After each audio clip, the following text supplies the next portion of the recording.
হরিবল প্রভু, ধন্যবাদ। হরিবল, ধন্যবাদ। হ্যাঁ, আপনি জৈব ধর্ম থেকে যে পড়লেন যে প্রাকৃত ইন্দ্রিয় দিয়ে শ্রবণ ইত্যাদি হয় না ভগবানের পরিকথা, তো তাহলে মানে কি দিয়ে হয়? মানে বা মন দিয়ে হয় না, ইন্দ্রিয় দিয়ে হয় না, এটা তো চৈতন্য চরিতামৃততেও আছে। But we are using all those things to hear about the Lord.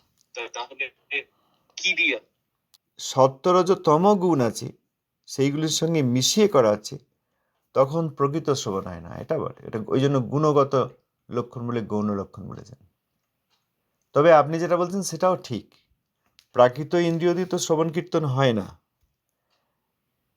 সেই জন্য শ্রীল গোসাইপাদ সেইটা বুঝিয়ে বলেছেন, অত শ্রীকৃষ্ণ নামাদি ন ভবেদগ্রাহ্যম ইন্দ্রিয়ই সেবনমুখেই জিহ্বাদৌ স্বয়মবস্ফুরত্বতা। প্রাকৃত ইন্দ্রিয় দিয়ে অপ্রাকৃত কোনো জিনিসই আমরা নিতে পারি না। ধরুন মহাপ্রসাদ পেতে যাচ্ছি প্রাকৃত জীবের দ্বারা, প্রাকৃত জীব সেখানে কতটা লবণ হয়েছে, কতটা নুন হয়েছে, কতটা মিষ্টি হয়েছে, এইসব এইভাবে ভোগ করে যে আজকের রান্নাটা খুব ভালো হয়েছে। কিন্তু এইটি যে ভগবানের ওষ্ঠস্পর্শিত এবং ভগবান আমাকে পালন করার জন্য কৃপাপূর্বক দিয়েছেন, এই সেবনমুখতা আসেনি, ওই জন্য নুন মিষ্টি বিচার করছি, মহাপ্রসাদের অপ্রাকৃতত্ব বুঝতে পারছি না। তো হয় না, তো এটা তো ঠিকই।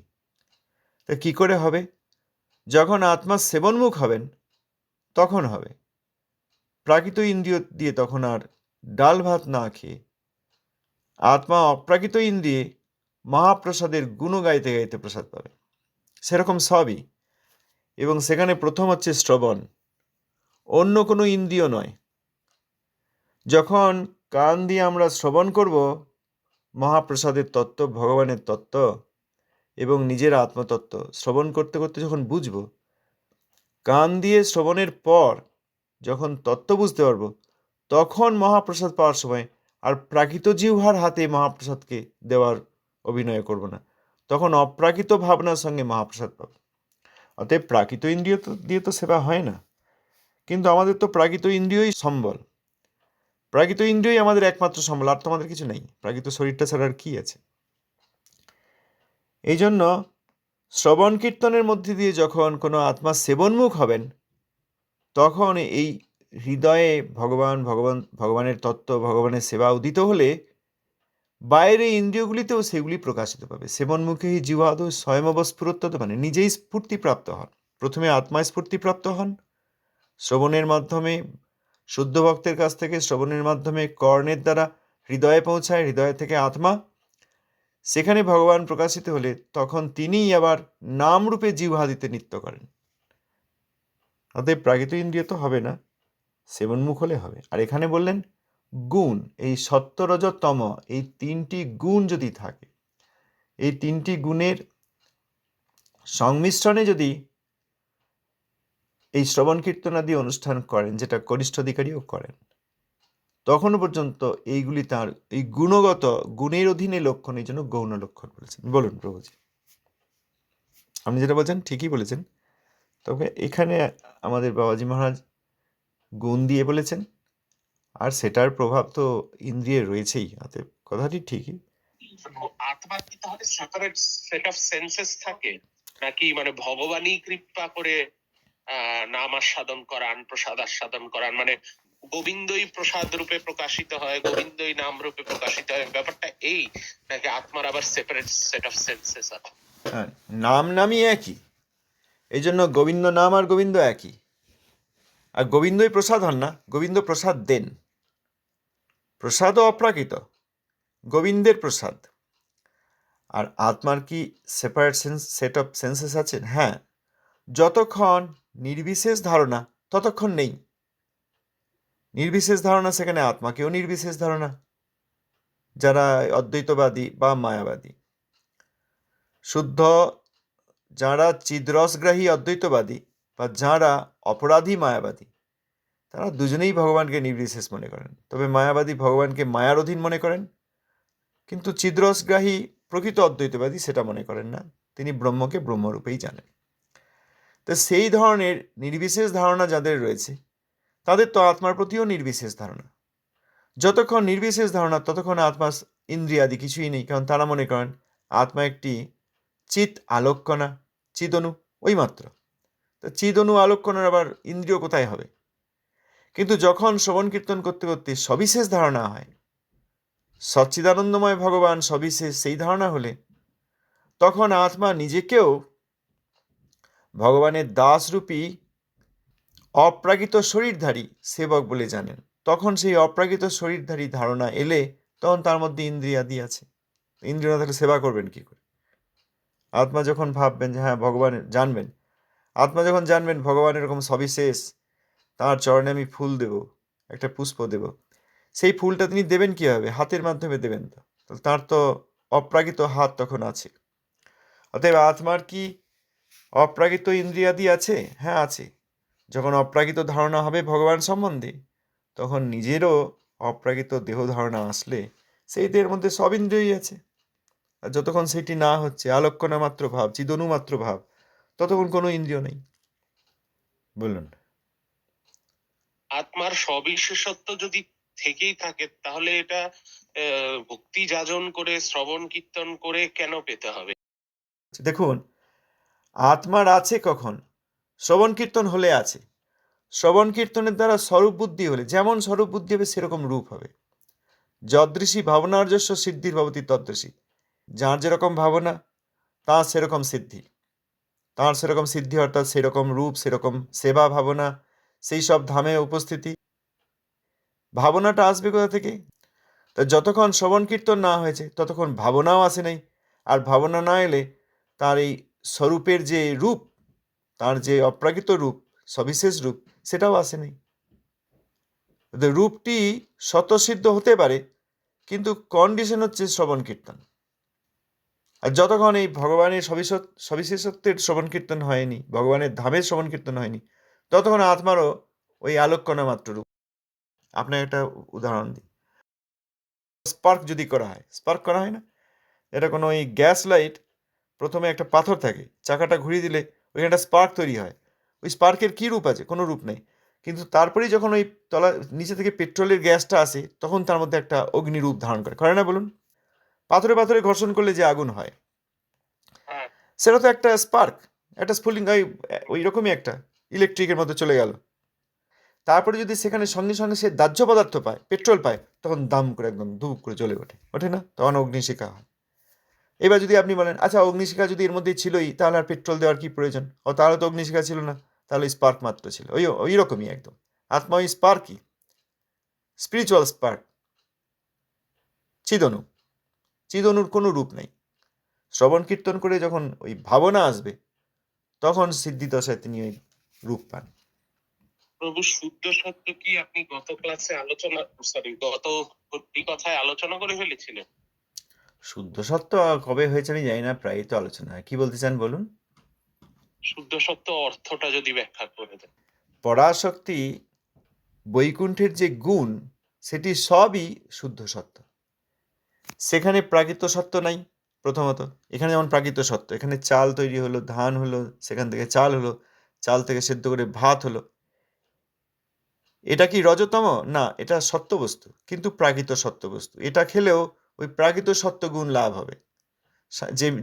যে ব্যক্তি খাবেন প্রাকৃত সত্য, চাল ডাল শাকসবজি ফল ইত্যাদি খাবেন, তার মধ্যে প্রাকৃত সত্যগুণ থাকবে। তিনি স্থির হবেন, তার ব্যবহার ভালো হবে, সত্যবাদী হবেন ইত্যাদি, প্রাকৃত গুণ। আর বৈকুণ্ঠে এই প্রাকৃত গুণ নাই। সেখানে সবই শ্রী হরিকেন্দ্রিক, ভগবান কেন্দ্রিক, সব সেবা গুণ চিন্তা ধারণা ইত্যাদি। সেইটা হচ্ছে অপ্রাকৃত সত্য বা শুদ্ধ সত্য। সেখানে সবই ভগবান কেন্দ্রিক। আর এখানে প্রাকৃত শুদ্ধ অর্থাৎ কিছু ভালো গুণ, লোকের উপকার করব, কাউকে খারাপ কথা বলবো না, শান্তশিষ্ট হয়ে থাকবো, ধৈর্য থাকবে, সহ্য গুণ থাকবে, এইটা প্রাকৃত সত্য। কিন্তু এখানে ভগবানের সেবা করব, ভগবান আমাদের জীবনের কেন্দ্রে, ভগবানই আমাদের সব, আমরা ভগবানের অংশাংশ, এই ধারণা নাই। এই ধারণা যখন আসে এবং শ্রী হরিকেন্দ্রিক হন কোনো আত্মা, তখন জানতে হবে তার মধ্যে অপ্রাকৃত সত্য রয়েছে। সত্যং বিশুদ্ধং বসুদেব শব্দিতম। ভগবান কৃষ্ণচন্দ্রের আবির্ভাব হচ্ছে শুদ্ধ সত্য বসুদেবে। এই হচ্ছে শুদ্ধ সত্যের সংজ্ঞা। এই জগতে প্রাকৃত সত্য ছাড়াও প্রাকৃত তম আছে, প্রাকৃত রজও আছে। যাদের প্রাকৃত তমগুণ অধিক তাদের নিদ্রা, আলস্য ইত্যাদি। যাদের প্রাকৃত রজগুণ অধিক তারা একদম বীর বিক্রমে অনেক ক্রিয়া কর্ম ইত্যাদি করতে যান, কিন্তু সেগুলি সবই প্রাকৃত ভোগ সুখ, নিজের এবং অপরের প্রাকৃত সুবিধা করার জন্য। যদি প্রাকৃত রজগুণ থাকে তাহলে তিনি খুব ক্রিয়াশীল হবেন, তার সঙ্গে প্রাকৃত সত্যগুণ থাকে তাহলে তিনি ক্রিয়াশীল হয়ে অপরের উপকার করতে যাবেন, নিজে একটি ভালো লোক হবেন, ভদ্রলোক, ভালো চরিত্র হবে ইত্যাদি। কিন্তু কোথাওই ভগবানের সেবা, ভগবানের সম্বন্ধ নেই। প্রাকৃত রজ বা প্রাকৃত তমের সঙ্গে তো নেই। প্রাকৃত সত্য হলে, যদি শতকরা শতভাগ হয়, তাহলে তার বিচার বুদ্ধি একদম আলাদা, কিন্তু তবুও সেখানে ভগবানের কোনো সম্বন্ধ নেই। প্রাকৃত রজ এবং তমকে প্রাকৃত সত্যের দ্বারা নিরাশ করে যখন কেউ শুদ্ধ ভক্তের সঙ্গে ভগবানের সেবা করেন তখন তিনি অপ্রাকৃত সত্য লাভ করেন, যেটি বৈকুণ্ঠের গুণ। শুদ্ধতম শুদ্ধ রজ কি হয় না হয় না, মানে যেমন ধরুন ভগবত ভক্তরা যখন রাগ করছে, হনুমানজি যখন রাগ করে লঙ্কা পুড়িয়ে দিচ্ছে, ওটা কি শুদ্ধ রজ বা এরকম কি? না না না, ওটাও অপ্রাকৃত শুদ্ধ সত্য। যারা প্রেমিক ভক্ত তাদের যে এই ক্রোধ ইত্যাদি এগুলিও সব প্রেমাকার। অতএব প্রেমের কারণেই তিনি লঙ্কা জ্বালিয়ে দিলেন, কারণ তিনি তো শুদ্ধ ভক্ত, প্রেমিক ভক্ত। হনুমানজি প্রেমিক ভক্ত, তার আর ওই আলাদা করে বিদ্বেষ ইত্যাদি কিছু নেই। ভগবানের সেবার অসুবিধা হয়েছে, ভগবানের এবং ভগবতীর অসম্মান হয়েছে, লঙ্কা জ্বালিয়ে দিয়েছেন।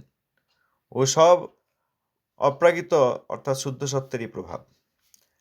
আবার মধ্যমাধিকারী তিনি যখন ক্রোধাদি করেন, হনুমানজি যে লঙ্কা জ্বালিয়ে দিলেন, Hanumanji burnt Lanka, the best example of ত্রিনাদবিশনিচতা, প্রভাত হ্যাজ কমেন্টেড দেয়ার।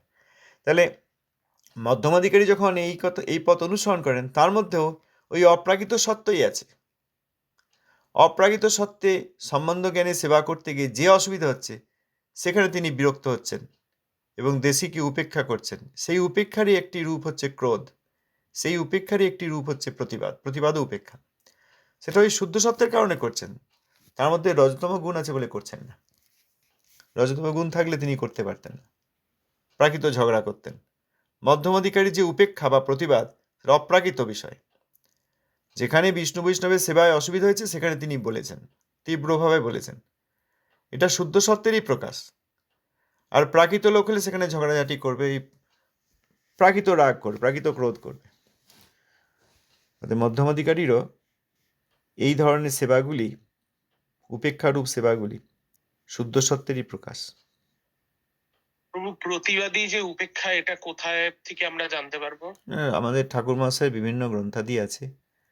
বৈষ্ণব নিন্দা নামে একটি প্রবন্ধ আছে, তারপরে এই জৈব ধর্মেও রয়েছে। সেখানে এই যে যার যেরকম তারতম্য, এই যে ভক্তের প্রতি মৈত্রী, এখন সেই ভক্ত কোন পর্যায়ের সেই অনুসারে তার প্রতি মৈত্রীরও ভেদ হবে। ভক্তির তারতম্যেই মৈত্রীর ভেদ। আবার বালিশ তার সরলতার পরিমাণের উপর নির্ভর করে তার কৃপারও পরিমাণ নির্ভর করবে। যখন কেউ অত্যন্ত সরল, তার প্রতি তার অত্যন্ত কৃপা। আর যেখানে সরলতা কিছু কম সেখানে কৃপাও কিছু কম। সরলতার পরিমাণের উপর কৃপা নির্ভর করে, কৃপার পরিমাণ।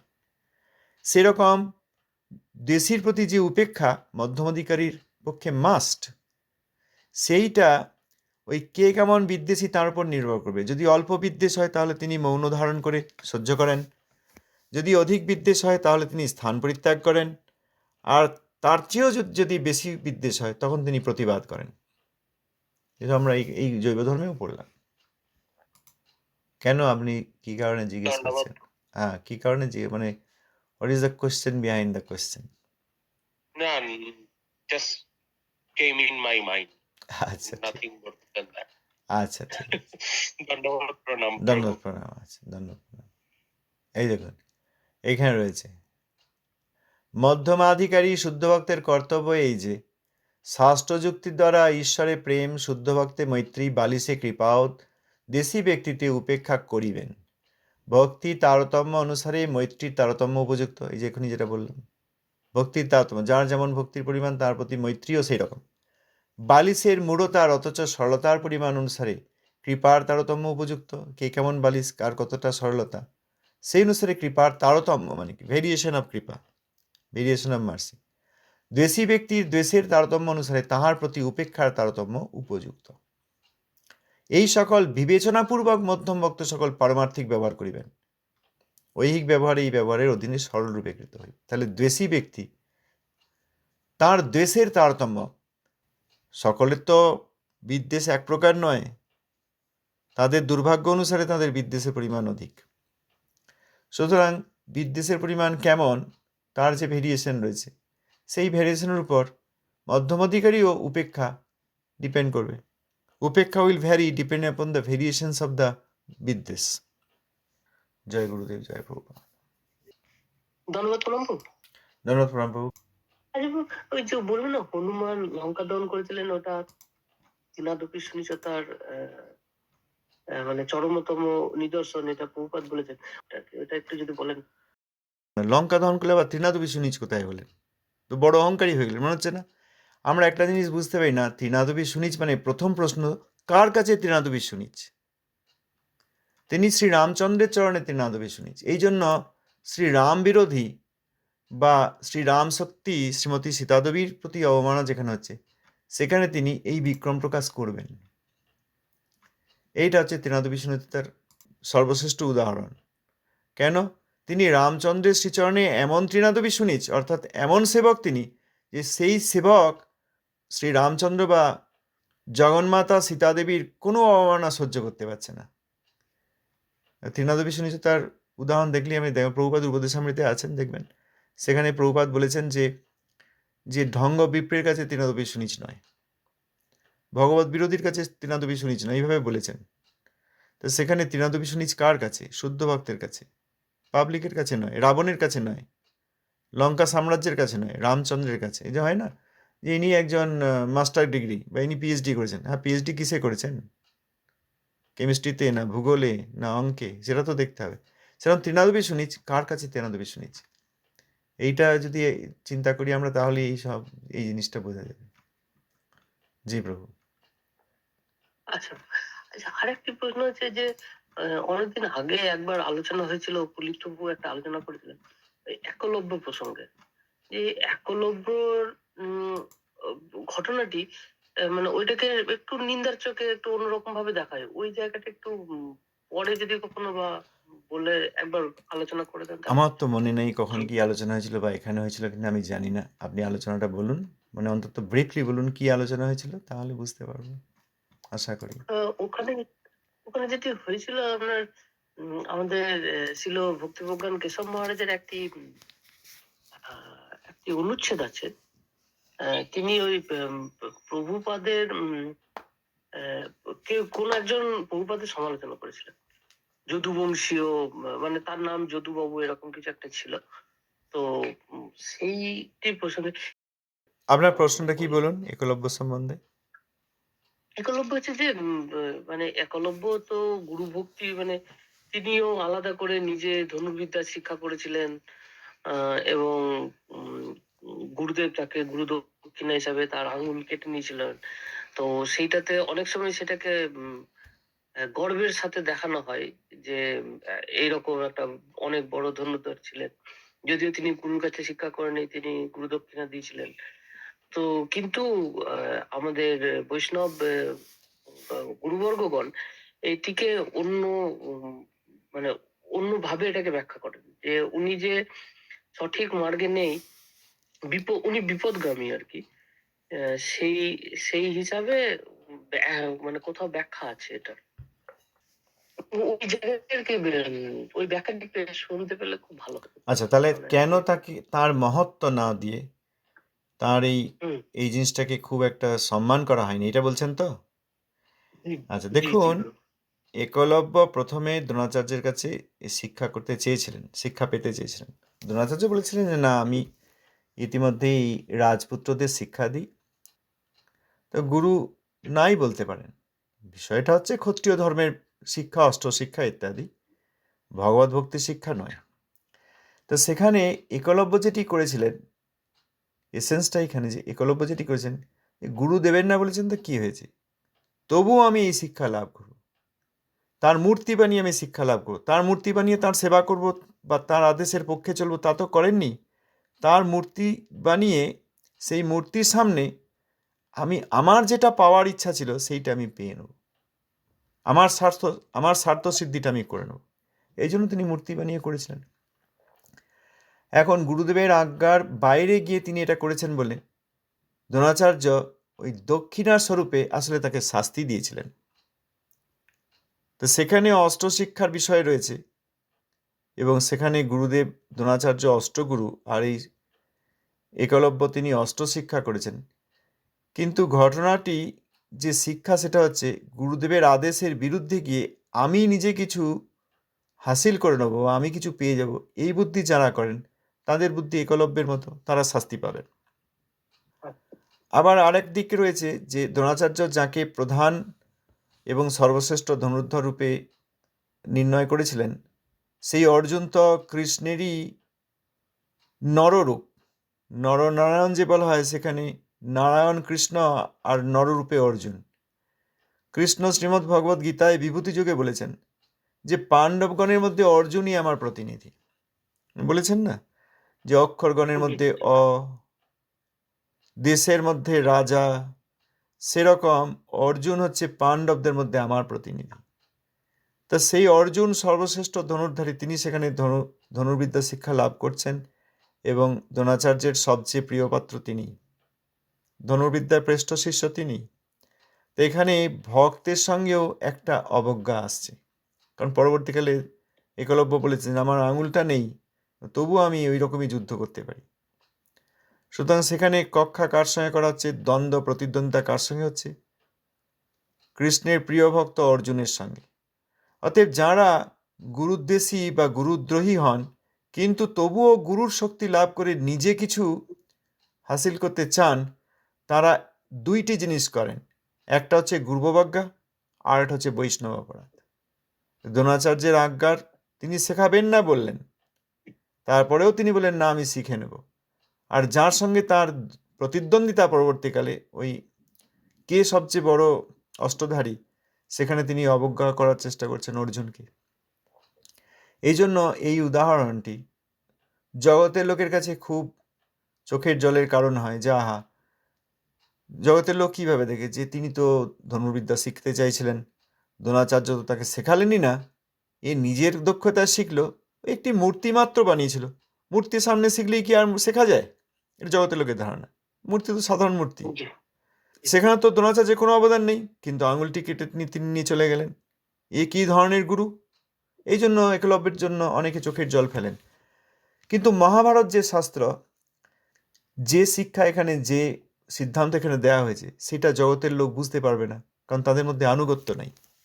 ব্যাসদেব যে কারণে এই ঘটনা দেখিয়েছেন এবং বর্ণনা করেছেন, সেই কারণটি নেওয়ার মতো, শ্রী ব্যাসদেবের কাছ থেকে নেওয়ার মতো যোগ্যতা আমাদের মতো সাধারণ মানুষের নেই। এই জন্য আমরা একলব্যের ঘটনাটিকে খুব বড় করি। এখানে ছিল, এই একটা দেশে ছিলাম, সেইখানে ওই রকম ছিল একলব্য ফান্ডিং। তাদের মনে হচ্ছে যে ওই আফ্রিকায় বা ভারতে বিভিন্ন জায়গায় আর্থিক দিক থেকে যারা পিছিয়ে আছেন তাদের জন্য একটা ওই একলব্য বিদ্যালয় করব, সেখানে আমরা এরকম শেখাবো। এটা এই গুরুবজ্ঞার উদাহরণকে নিয়ে তারা করেছেন। এইসব লোকের ধারণার প্রতি আমাদের কানাকড়ি মূল্য নেই। এখানেও তো তাই অনেক সময় হয়।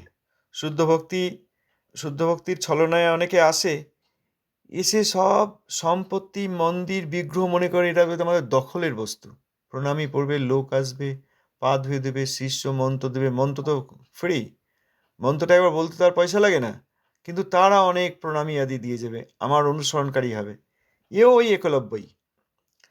তারা গুরুদেবের কখনো সেবা করেন নাই, কিন্তু গুরুদেবের দেওয়া এই মন্ত্র আর জগতের লোকের কাছে দেওয়া শ্রদ্ধা, লোক দেখানো শ্রদ্ধা, এইগুলির দ্বারা অনেক ব্যবসা বাণিজ্য করে নিচ্ছেন। এই জন্য সেখানে যারা যাচ্ছেন তাদেরও একলব্য ভজনা হচ্ছে। এই যে কলি, এটা একলব্য ভজনা, যাক একটা ভালো নাম আজ আবার পাওয়া গেল, একলব্য আচার্য। তারা ওই একলব্য আচার্য কখনো ওই ব্যাসদেবের যে শুদ্ধ ভক্তি শ্রৌতপন্থা দিতে পারেন না। বলুন প্রভুজি। জি, না ঠিক আছে। বোঝাচ্ছে। ঠিক আছে, ধন্যবাদ, প্রণাম। ধন্যবাদ প্রণাম প্রভু। ধন্যবাদ প্রণাম প্রভু। ধন্যবাদ প্রণাম প্রভু। অনেকে প্রভু বলে যে কর্ণ মানে ফেভার করে, বলে যে কর্ণ খুব মানে ভালো ছিলেন, তিনি খুব শাস্ত্রবিদে এই যে অস্ত্রবিদে আনতেন, অর্জুনে বলে চিটিং করে মারি দিল বলে, এরকম বলে আর অনেকে, মানে একলব্য ফেভার করবে তারপরে এই কর্ণকে ফেভার করে, আরো এরকমের লোক আছে আরো। তারা কি করে সনাতন ধর্মাবলম্বী হবেন? হুম। নয়, তারা কি করে আমরা সনাতন ধর্মাবলম্বী বলে অনেক সময় চোখে জল ফেলি, কিন্তু তারা কি করে সনাতন ধর্মাবলম্বী হবেন? তারা তো কর্ণ চরিত্র জানলেই না। কর্ণকে ভালো বলে তাহলে ওই দ্রৌপদীকে যে অপশব্দ বলেছিলেন সেটাও তো ভালো বলতে হয়। আর দুর্যোধনের ব্যাকবোন ছিলেন কর্ণ। ওই কর্ণকে পেয়ে দুর্যোধনের আরও সাহস। অতএব দুর্যোধনের যত অপকর্ম সেগুলিতে কর্ণের সমর্থন আছে, অন্তত এটা তো বুঝতে হবে। হ্যাঁ, যুদ্ধে কি হয়েছে? যুদ্ধে তো অনেক কিছু হয়েছে। কুরুক্ষেত্রে, মহাভারতের কুরুক্ষেত্রে যুদ্ধে অনেক কিছু হয়েছে। অভিমন্যুকে যে হত্যা করলেন সেখানে তো কর্ণও ছিলেন। সপ্তরথী মিলে যে ওই বালক অভিমন্যুকে হত্যা করলো চক্রব্যূহের মধ্যে পেয়ে, সেখানে তো কর্ণও একজন ছিলেন না?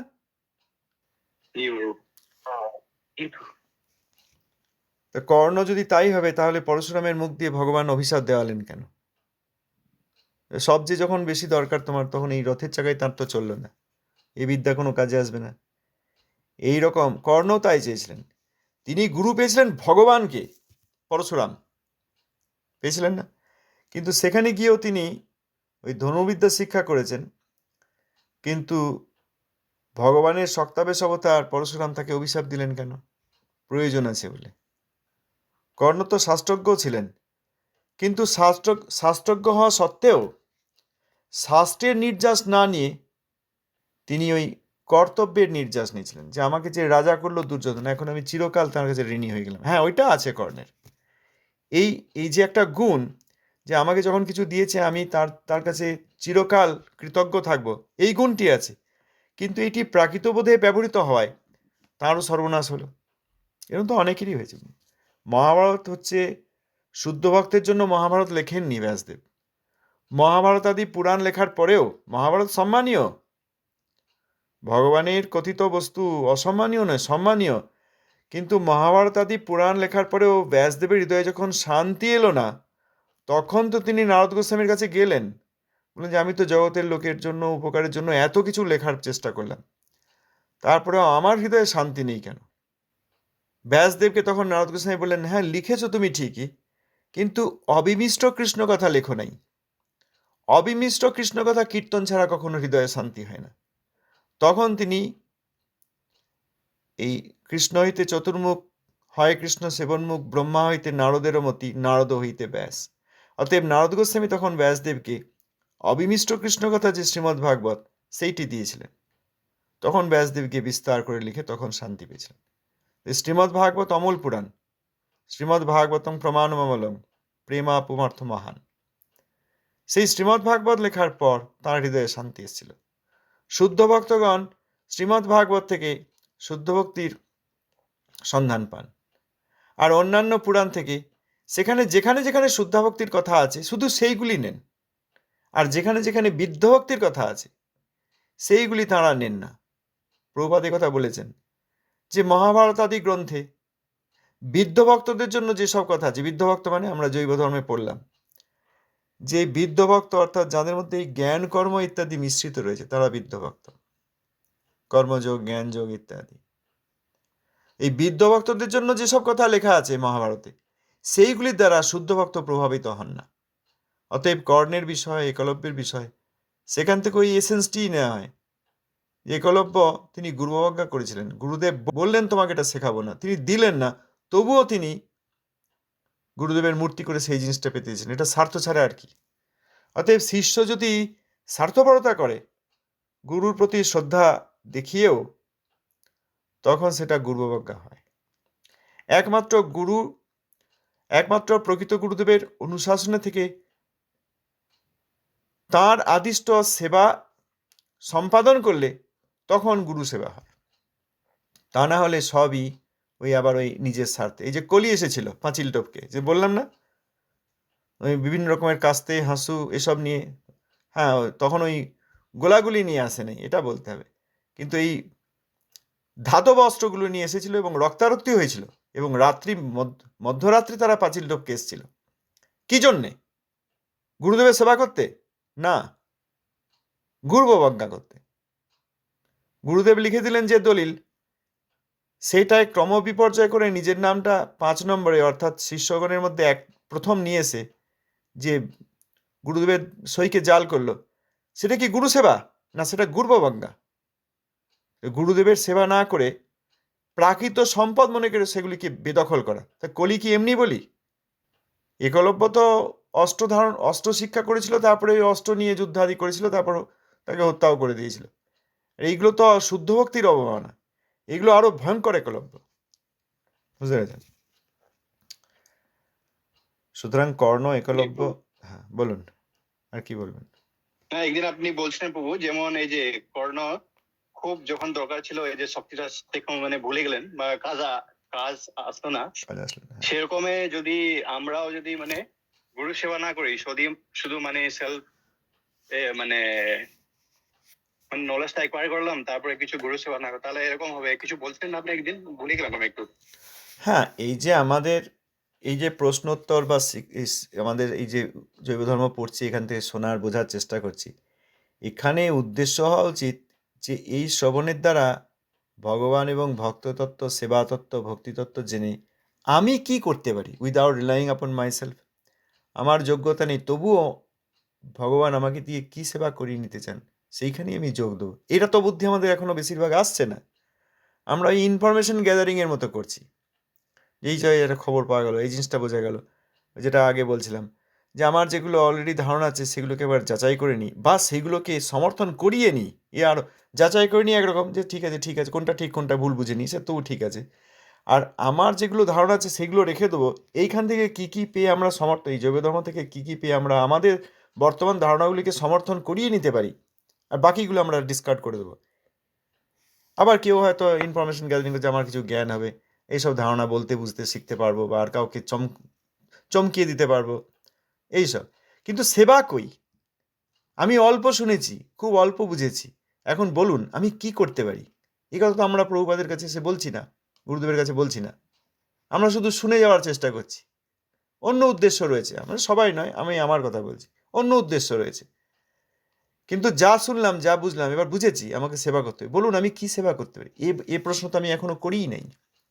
এই জন্য আমাদের এই শ্রবণ হচ্ছে না, ইনফরমেশন গ্যাদারিং এর মধ্যে হচ্ছে, অন্য একটা উদ্দেশ্য হচ্ছে। ঠিকই বলেছেন আপনি। ধন্যবাদ, প্রণাম। ধন্যবাদ, প্রণাম।